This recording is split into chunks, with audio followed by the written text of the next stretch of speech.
মহাপাপ। রাসূল সাল্লাল্লাহু আলাইহি সাল্লাম বলেন, আমি ঘুমিয়েছিলাম, দুইজন ফেরেশতা আমার দুই বাহু ধরে নিয়ে যেতে লাগলেন। হঠাৎ দেখি অনেক মানুষ আসাধ্য ইন্তেফাকান, ফুলে ফেফে বিশাল বিশাল আকৃতি হয়ে আছে, 30 হাত 40 হাত 50 হাত উঁচু হয়ে আছে। ওয়ান্তাহরিহান, দুর্গন্ধের টিকা যায় না, কারণ রিয়াহুল মারাহিজ, মনে হচ্ছে যেন তারা গণশৌচাগার, মনে হচ্ছে যেন তারা গ্রামের টয়লেট, এত গন্ধ, দুর্গন্ধের টিকা যায় না। তাদের আকৃতি ফুলে ফেফে বিশাল বিশাল হয়ে আছে, আর দুর্গন্ধের টিকা যায় না। আমাদের নবী বললেন, জিবরাইল মানহাউলায়, এরা কারা? যারা ফুলে ফেফে আছে, যাদের দুর্গন্ধের টিকা যায় না, এরা কারা? জিবরাইল আলাইহিস সালাম বললেন, আহমদ জোনাতা জাওয়ানি, তারা হলো ব্যভিচার। বলো তো যুবক, তুমি এবার ফুলে ফেফে মোটা মোটা হয়ে আছে, দুর্গন্ধের টিকা যায় না, এরা কারা বলো তো দেখি? এরা হলো ব্যভিচার। সামরা ইবনে জুনদুব বলেন, আমার নবী মুহাম্মদ সাল্লাল্লাহু আলাইহি সাল্লাম বললেন, আমার দুই হাত ধরলো জিবরাইল এবং মিকাইল, বুখারীর হাদিস, নিয়ে যেতে লাগলো।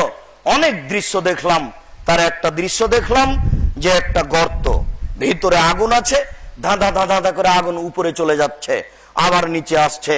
দেখি তার ভিতরে নারী এবং পুরুষ উলঙ্গ হয়ে আছে, জমা ধরে আছে।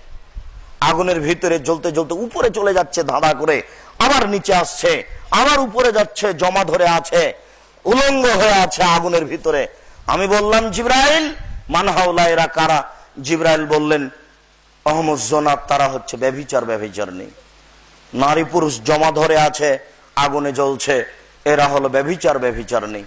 তাই তো রাসূল সাল্লাল্লাহু আলাইহি সাল্লাম বলেন, আয়নানে তাজনিয়ানে জিনাহুমুন নাজর, দুই চোখের জেনা হচ্ছে চোখ দিয়ে দেখা, অলজনানে জিনাহুমুল ইস্তেমাও, দুই কানের জেনা হচ্ছে কান দিয়ে শোনা, ওয়ালিয়াদ জিনাহাল বাতস, হাতের জেনা হচ্ছে হাত দিয়ে ধরা, আর রিজল জিনাহাল মাসি, পায়ের জেনা হচ্ছে পা দিয়ে চলা, জেনাল কলব তাতামানাস্তাস্তাহি, অন্তরের জেনা হচ্ছে পরিকল্পনা করা, জেনাল লিসানুনতক, জিহ্বার জেনা হচ্ছে কথা বলা।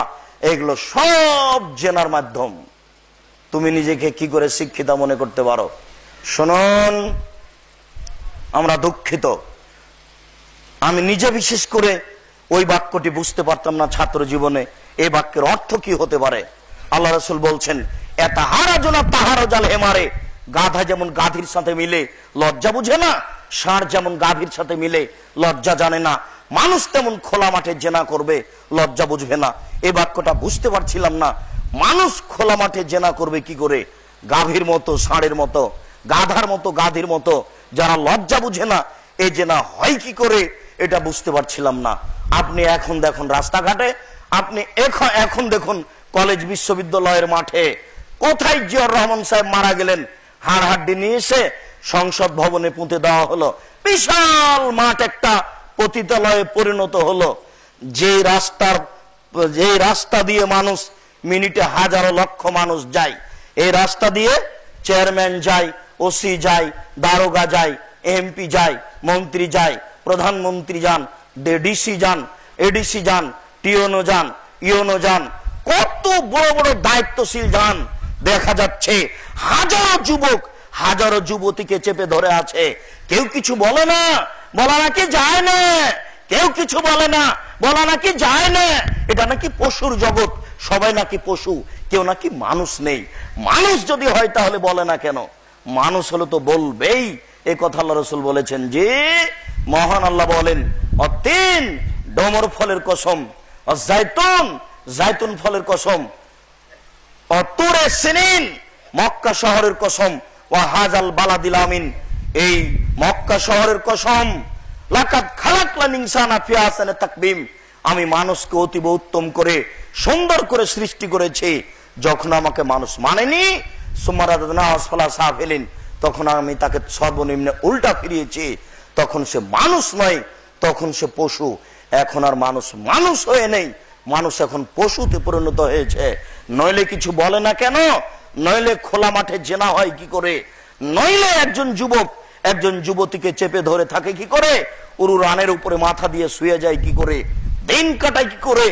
এটা নাকি মুসলিম দেশ, এখানে নাকি 90% জন মুসলমান বাস করে। কাপুরুষ, তোমাকে আমি চিনি না, কে তোমাকে মুসলমান বলছে?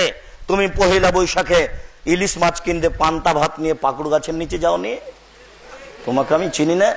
তোমাকে বলে রাখলাম, আমি মুসলিম চিররণবীর মরণকে করি না ভয়। মরলে শহীদ, বাঁচলে গাজী, আমার উভয় সমান। আমি হিন্দুর ঘরে জন্ম নিনি, আমি পহেলা বৈশাখকে মানতে পারি না। আমি পহেলা বৈশাখকে কবর দিতে এসেছি। কাপুরুষ, তুমি কাপুরুষের সন্তান। কাপুরুষ তুমি, আগাছা। তুমি জাতির জন্য আগাছা, তুমি জাতির জন্য বোঝা, তুমি জাতির জন্য আগাছা, তুমি জাতির জন্য বোঝা, তুমি জাতির জন্য দুর্নীতিবাজ। তুমি দুর্নীতিবাজ, তুমি দুর্নীতিবাজ, তুমি দুর্নীতিবাজ। তুমি জাতির কি করতে পারো? তুমি পান্তা ভাত নিয়ে ইলিশ মাছ কিনে পাকুড় গাছের নিচে যাও। তোমাকে চিনি না? আমি কি হিন্দুর ঘরে জন্ম নিয়েছি? আমি পহেলা বৈশাখ মানবো কেন? আমি মুসলিম চিররণবীর, আমি পহেলা বৈশাখকে কবর দিতে এসেছি। তুমি জানো না? তুমি কাপুরুষের সন্তান, কাপুরুষ হিসাব ভুলে গেছো। তোমাকে দেখলে আমাকে খারাপ লাগে। তুমি কালকে যখন হাঁটছিলে সরস্বতী, ভগবতী, কালী, দুর্গার পাশ দিয়ে, ওখানে জিলাপি আর কলা ছিল, তুমি মুচকি মুচকি হাসছিলে।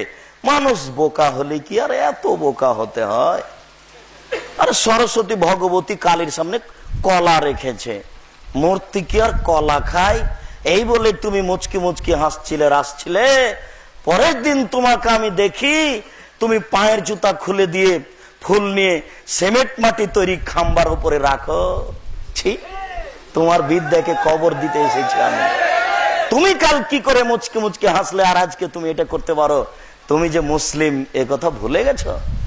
ওই বিদ্যার প্রয়োজন নাই যে বিদ্যা তোমাকে জাহান্নামে নিয়ে যায়। ওই বিদ্যা শিখে কোনো লাভ নাই যে বিদ্যা তোমাকে জাহান্নামের দিকে টেনে নিয়ে যায়। আল্লাহ রাসূলের বাক্যটি বুঝতে পারছিলাম না, এটা হয় কি করে? এটা হারা জুনা তাহারো জাল হেমারে। গাধা যেমন গাভীর সাথে মিলে লজ্জা বুঝে না, ষাঁড় যেমন গাভীর সাথে মিলে লজ্জা জানে না, মানুষ তেমন খোলা মাঠে জেনা করবে, লজ্জা বুঝবে না। সম্মানিত উপস্থিতি।